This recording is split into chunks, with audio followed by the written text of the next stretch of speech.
Nabagbag ang damdamin ng mga netizen sa isang viral Facebook post, na tampok ang isang board taker ng Medical Technologist Licensure Examination, na nasunugan ng bahay, habang kumukuha ng aktwal na pagsusulit noong March 21, subalit saka lamang ito ipinaalam sa kanya, matapos ang petsa ng board exam. Sa Facebook post ng kanyang kaanak na si Maria Charmaine Lopez mula sa Barangay Bual Tulunan North Cotabato, saka lang daw nalaman ng pinsan ng kanyang mister na si Crisel Ann Merevilla, ang kalunos-lunos na nangyari sa kanilang bahay, nang matapos na nito ang exam.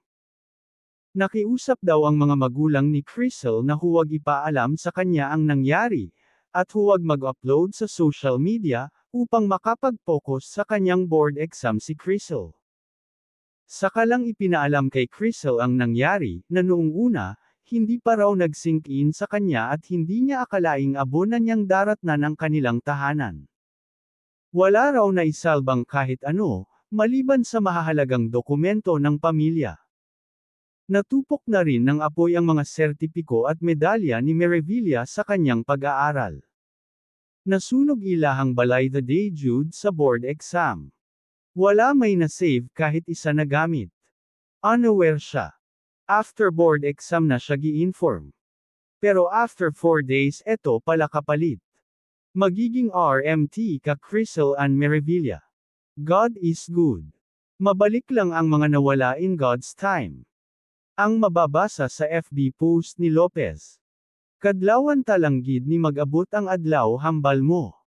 Oo kadlo lang gid ta pati karon kadlawan talang natanan.